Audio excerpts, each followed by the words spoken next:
வணக்கம். India growth story. நான் வந்து வாரம் ஏதாச்சும் ஒரு growth பற்றி நான் சொல்லிட்டு இருக்கேன். Positive news about India. போன வாரம் நம்ம ஏவியேஷன் செக்டர்ஸை பற்றி நம்ம பார்த்துக்கிட்டு இருந்தோம். இன்னும் நிறைய செக்டர்ஸ் இருக்குது. செக்டர் வைஸ் நீங்கள் பார்த்தீங்கன்னு சொன்னாவே மைண்ட் பாக்லிங்காக இருக்குது. மேனுஃபேக்சரிங் செக்டர் ரீசெண்டாக வந்து பிஸ்னஸ் ஸ்டாண்டர்டில் வந்து there was a interview prime ministers PMO ஆஃபீஸில் இருந்து one of the persons, I'm not able to collect his name. அவர் வந்து மேனுஃபேக்சரிங் செக்டரை பற்றி அவ்வளோ ஒரு இன்ஃபர்மேஷன்ஸ் கொடுத்துருந்தார். Beautiful informations. அதை பற்றி நம்ம எக்ஸ்க்ளூசிவாக நம்ம ஒரு வீடியோ பண்ணிக்கலாம். நிறைய அடிஷ்னல் டேட்டாஸோட நான் வந்து கொடுக்குறேன். இந்தியாவில் யாராச்சும் ஒருத்தர் ஸ்டாக் மார்க்கெட்டில் பணம் போடுறதுக்கு எஃப்ஐஐஸ், மறுபடியும் நான் சொல்கிறேன், எஃப்ஐஐஸ் வந்து 50-60,000 கோடி இல்லை 1,00,000 கோடி வந்து பணத்தை உருவு பண்ணால் என்ன ஆகும்ன்றது எல்லாத்தோட கேள்வி. மார்க்கெட் கிராஷ் ஆகிடும்ன்றது சொல்லிட்டு இருந்தாங்க. இந்த காலம் எல்லாமே வந்து 2020க்கு முன்னாடி இருந்தது வேற. எஃப்ஐஐஸ் எடுத்தால் மார்க்கெட் கிராஷ் ஆகணும். இப்போ எஃப்ஐஐஸ் எங்கே எடுத்தாங்களோ அதே இடத்துல கூட என்ட்ரி கிடைக்க மாட்டேங்குது. ஹையர் லெவலில் தான் என்ட்ரி கிடைக்குது. இப்போ ரீசெண்டாக டாடா டெக்னாலஜிஸ் வந்து ஐபிஓஸ் வந்திருந்தாங்க. அண்ட் ஐபிஓஸில் வந்து நிறைய இன்ட்ரெஸ்டிங்கான ஃபேக்டர். ரொம்ப நாள் கழிச்சு, பல வருஷம் கழிச்சு டாடா வந்து ஐபிஓக்கு வராங்க. இதுக்கு முன்னாடி கடைசியாக வந்தது டிசிஎஸ்ன்னு நினைக்கிறேன். அண்ட் லாஸ்ட் வந்து இந்த கொரோனா பீரியட்ல நீங்க எடுத்து பார்த்தீங்கன்னா most of the TCS stocks are Tata stock, டிசிஎஸ்ன்ற Tata stocks has given 10x return. And நிறைய ஸ்டாக்ஸ், அது டாடா பவர் இருக்கட்டும், ஸ்டீல் ஆகட்டும், டாடா மோட்டார்ஸ் ஆகட்டும், நிறைய ஸ்டாக்ஸ் வந்து 10 to 15x ரிட்டர்ன்ஸ் கொடுத்துருக்கு. ஸோ டாட்டாவோட டோட்டல் நெட்ஒர்த் வந்து பெருசாக இன்க்ரீஸ் ஆயிருக்கு. இப்போ டாடா டெக்னாலஜி ஒரு 3,50 கோடிக்கு வந்து ஐபிஓ வந்தாங்க. பட் அப்ளிகேஷன் எடுத்து பார்த்தீங்கன்னா 73,58,000, ரைட்? 73,58,000 அப்ளிகேஷன்ஸ். எவ்வளோ பெரிய இது! நம்மளுக்கு அலாட்மெண்ட் வருமான்றது கேள்வி. அது பெரிய விஷயம் கிடையாது. 2,13,000 கோடிக்கு வந்து பணம் உள்ள வந்திருக்கு. 3,000 கோடி நான் கேட்டு 2,13,000 கோடி உள்ள வந்திருக்குன்னா மக்கள்கிட்ட எவ்வளோ பணம் இருக்குன்றது யோசனை பண்ணி பாருங்களேன். போன வாரத்தில் வந்து ஒரு 6 stock, Tata technology, IREDA, Gandhar oil, Flair pen, rocking deals, Fed bank finance, இந்த 6 ஸ்டாக்குக்கு மொத்தமாகவே நீங்கள் வந்து எடுத்து பார்த்தீங்கன்னா இவங்களோட ஒரு 10,000 கோடி தான் வந்து சப்ஸ்கிரிப்ஷன் அமௌண்ட்டு. ஆனால் வந்திருக்கிற அமௌண்ட்டு 3,67,000 கோடி. எப்படி? ஆல்மோஸ்ட் 37 டைம்ஸ் வந்து ஃபண்டு உள்ள வந்திருக்கு. அப்போனா மார்க்கெட்ல வந்து இப்போ யாராச்சும் ஒரு தான் ஐபிஓ போடுறாங்கன்னு வச்சுங்களேன், ஐபிஓ போடுற அமௌண்ட் வந்து அவங்களோட இன்வெஸ்ட்மெண்ட் அமௌண்ட் கிடையாது. இன்வெஸ்ட்மெண்ட் அமௌண்ட் புரோக்கர்ட்ட இருக்கும். ஐபிஓ பண்ற அமௌண்ட் வந்து உங்க பேங்க் அக்கௌண்ட்ல இருக்கும், லீன் மார்க் ஆகும். அண்ட் எப்பயுமே வந்து தொடச்சி போட மாட்டாங்க. அண்ட் நிறைய பேர் என்னையாட்டம் நிறைய பேர் வந்து ஐபிஓல வந்து இன்வெஸ்ட் பண்றது கிடையாது. காரணம், we don't make big money. ஏதோ சின்ன அமௌண்ட் பண்ணலாம். இப்போ டாடா டெக்னாலஜி ஆகட்டும், இல்லை இதுக்கு முன்னாடி வந்து எந்த ஸ்டாக்காக இருந்தாலும் யாருக்கும் 5-6 லாட் இல்லை 10 லாட் கிடைக்க போகிறது. ஒரு லாட் கிடைக்கும், இல்லை மிஞ்சி போனால் 2 லாட் கிடைக்கும். அந்த 2 லாட்ல உங்களோட ரிட்டர்ன்ஸ் என்ன ஆகிட போகுது? சரி, அசியூம் 40% ரிட்டர்ன் வருது 1 வீக், 10 டேஸில், 1 மந்த்தில். உங்களோட டோட்டல் கேபிட்டலில் என்ன பெருசாக டிஃப்ரென்ஸ் ஆகிட போகுது? ஒன்றும் கிடையாது. ஸோ டாடா டெக்னாலஜியை பொறுத்த வரைக்கும் ஜென்ரல் பப்ளிக்கிட்ட எக்கச்சக்கமான கேஷ் கிடக்குது. இன்னைக்கு டேட்ல வந்து ஒரு ஆப்பர்ச்சுனிட்டி இருக்கு, மார்க்கெட்ல நல்லா பண்ண முடியும், ஆப்பர்ச்சுனிட்டி இருக்குன்னு சொன்னால் இந்த 3,70,000 கோடி கிடையாது. we are talking about 30 லட்சம் கோடி கூட உள்ள எடுத்துட்டு வரதுக்கான பாசிபிலிட்டிஸ் நிறைய இருக்கு. நேற்று தான் வந்து நான் சொன்னேன், திடீர்னு வந்து யாராச்சும் ஒருத்தர் வந்து ஓகே நான் இந்தியாவில் இன்வெஸ்ட் பண்றேன், எனக்கு $100 பில்லியன் நான் இன்வெஸ்ட் பண்றேன். $100 பில்லியன் 8,30,000 கோடி, எனக்கு வந்து ஒரு 50 ஸ்டாக் கொடுங்க நான் வாங்குறேன்னு சொன்னால் எங்கேருந்து வாங்க முடியும்? ரைட்? ஒவ்வொரு ஸ்டாக்லேயும் வந்து 8,000 to 10,000 ஸ்டாக்ஸ். ஒரு 100 ஸ்டாக்னா எங்கேருந்து வரும்? நீங்கள் யோசனை பண்ணி பாருங்களேன். இல்லை ஒரு 15,000 கோடி, ஒரு 50 ஸ்டாக் எங்கேருந்து கிடைக்க போகுது? கிடைக்கிறது ரொம்ப கஷ்டம். இதுதான் வந்து market reality.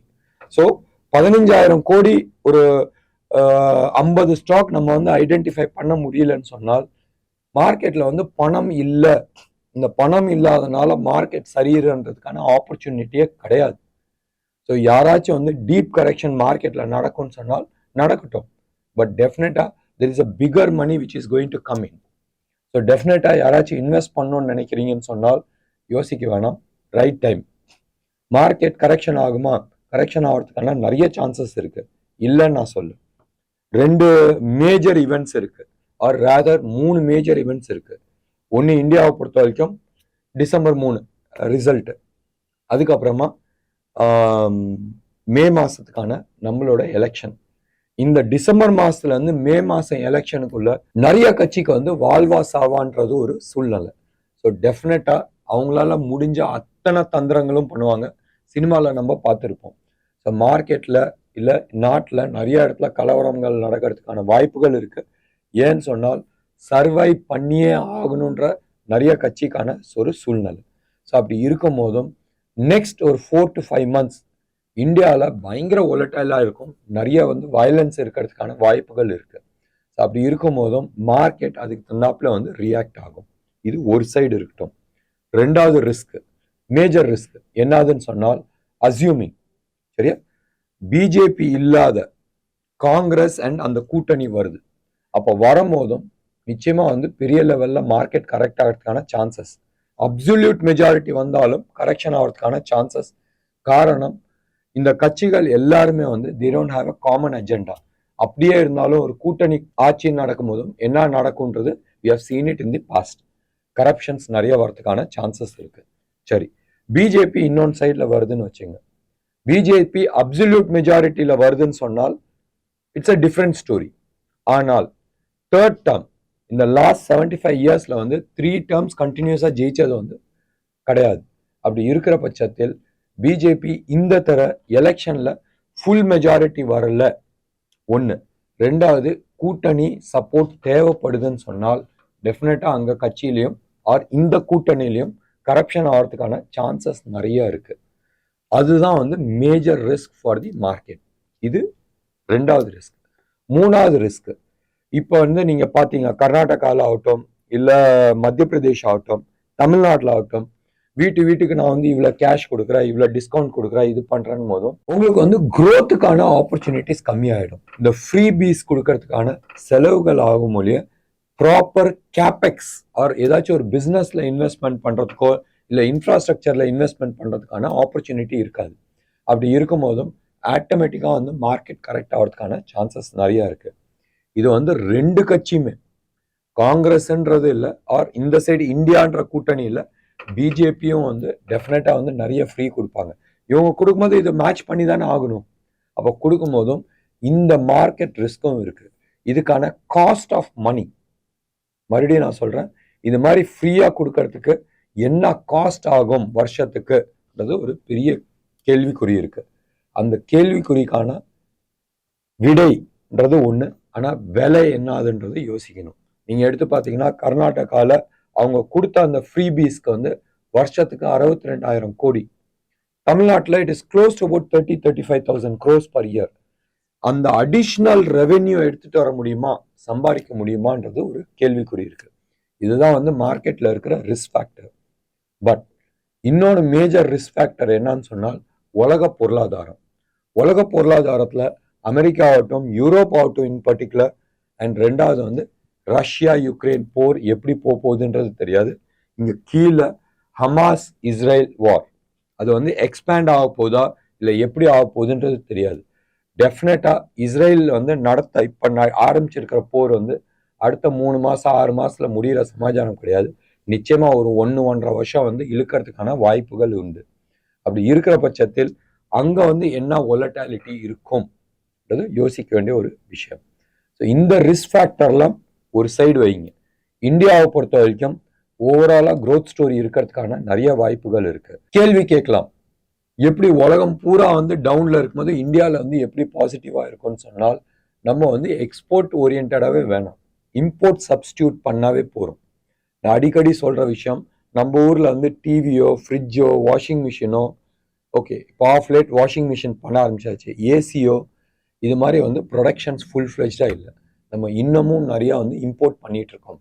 In particular LCD panel ஆகட்டும், எலக்ட்ரானிக் வந்து இப்போ அசம்பிளிங் நடந்துட்டு இருக்கு, அதுக்கான காம்பனன்ட்ஸ் ஆகட்டும், இல்லை ஆட்டோமொபைல் பார்ட்ஸ்க்கான பார்ட்ஸ் எல்லாம் இருக்குல்ல, ஆன்சிலரி பார்ட்ஸ் அது ஆகட்டும், இது மாதிரி நிறைய இடத்துல வந்து நம்ம வந்து ப்ரொடக்ஷன்ஸ் ஆரம்பிச்சிருக்கிறோம் ஆர் மேனுஃபேக்சரிங் சைடில் வந்து நம்ம கான்சென்ட்ரேட் பண்ணியிருக்கிறோம். ஸோ நம்ம இம்போர்ட் சப்ஸ்டியூட், நம்ம இம்போர்ட் பண்ணுறதுக்கு பதிலாக அதை வந்து நம்ம இந்தியாவில் ப்ரொடக்ஷன் பண்ணும் போதும் மேஜர் அட்வான்டேஜ் உண்டு. ஸோ இது எல்லாமே வந்து ஒரு க்ரோத் இன்ஜினாக இருக்கும். நீங்கள் எடுத்து பார்த்தீங்கன்னா லாஸ்ட் ஒரு 15 to 18 இயர்ஸ் 2014க்கு முன்னாடி ஆர் 2017க்கு முன்னாடி நம்மளோட major focus last 20 years was into service sector. Service செக்டர்ல in particular IT services and BPO, இந்த ரெண்டில் தான் நம்மளோட கான்சென்ட்ரேஷன் இருந்துச்சு. நம்மளோட core activities of engineering exports or engineering fabrication வந்து அடி வாங்குச்சு. அண்ட் நம்ம வந்து டிஜிட்டல் ரெவல்யூஷன், நான் சொல்றது இந்த ஜிபே அந்த மாதிரி டிஜிட்டல்ல, நான் சொல்றது எலக்ட்ரானிக் மேனுஃபேக்சரிங்ல வந்து நம்ம கோட்டை விட்டோம். அந்த கோட்டையை வந்து இப்போ ப்ராபப்ளி நம்ம வந்து பிடிக்கிறதுக்கான முயற்சி நடந்துட்டு இருக்கு. அப்படி நடக்கும் போதும் பல செக்டர்ஸ், அது வந்து ஆட்டோ செக்டர் ஆகட்டும், இல்லை எலக்ட்ரானிக் செக்டர் ஆகட்டும், இல்லை காம்பனன்ட்ஸ் ஆகட்டும், இல்லை ஃபார்மா ஆகட்டும், கெமிக்கல் ஆகட்டும், டெக்ஸ்டைல் ஆகட்டும், இது மாதிரி நிறைய மேனுஃபேக்சரிங் செக்டர்ஸ் எல்லாம் வந்து இட் வில் ஸ்டார்ட் ஃபயரிங் அப். இது வந்து எந்த கட்சி வந்தாலும், அது வந்து பிஜேபி வந்தாலும் சரி, காங்கிரஸ் வந்தாலும் சரி, இல்லை ஹங் பார்லிமெண்ட் வந்தாலும் சரி, இந்த மேனுஃபேக்சரிங்கான ஆக்டிவிட்டிஸ் ஆல்ரெடி வந்து பேஸ் போட்டாச்சு. ஸோ டெஃபினட்டாக யார் வந்தாலும் ஒரு பூஸ்ட் ஆகிறதுக்கான சான்சஸ் இருக்கு. ப்ராபப்ளி எந்த கட்சி அப்சல்யூட் மெஜாரிட்டி வந்தால் அதுக்கான ஸ்பீடு வந்து வேறையா இருக்கும். பட் ஹங் பார்லிமெண்ட்டாக வரும்போது அதுக்கான ஸ்பீடு வந்து வேறையா இருக்கும். பட் டெஃபினட்டாக அடுத்த ஒரு 3 to 5 இயர்ஸ்க்கான பெரிய க்ரோத் ஸ்டோரி இருக்கு. டெஃபினட்டாக இயர் ஆன் இயர் நம்ம வந்து சிஏஜிஆர் மினிமம் நீங்கள் வந்து நிஃப்டியில் எடுத்துக்கிட்டிங்கன்னா we are talking about anyway between 18 to 20%. அப்படின்னா எவ்ரி 3 to 4 இயர்ஸில் வந்து we are talking about doubling of the market. So market double ஆகுதுன்னு சொன்னால் இண்டிவிஜுவல் ஸ்டாக்ஸ் இல்லை ஹை பீட்டா ஸ்டாக்ஸ் எப்படி இருக்குன்றது நீங்கள் யோசனை பண்ணி பாருங்கள். டெஃபினட்டாக இது டைமா நம்ம இன்வெஸ்ட்மெண்ட் பண்ணலாமா, ஸ்ப்ரெட் அவுட் பண்ணி நம்ம இன்வெஸ்ட்மெண்ட் பிளானிங் பண்ணலாம். அண்ட் டெஃபினட்டாக பிஃபோர் எலெக்ஷனுக்கு முன்னாடி, நான் சொல்றது 2024 மே எலெக்ஷனுக்கு முன்னாடி ஒரு மேஜர் ரேலியும் இருக்கு, ஒரு கிராஷும் இருக்கு. எவ்வளவு தூரம் நம்ம வந்து இந்த ஆப்பர்ச்சுனிட்டியை யூஸ் பண்ண முடியும்ன்றது பார்க்க வேண்டிய ஒரு விஷயம். மார்க்கெட்ல பெரும் காசு இருக்கு அண்ட் நீங்க எங்க பார்ட்டிசிபேட் பண்ண போறீங்கன்றது யோசிங்க. என்ன நேயர்களே, இன்னைக்கு இந்த தகவல் உங்களுக்கு பிடிச்சிருந்துச்சுன்னா லைக் பண்ணுங்க, ஷேர் பண்ணுங்க. டெஃபினட்டா உங்களோட கமெண்ட் பாக்ஸ்ல கொடுங்க. நன்றி, வணக்கம்.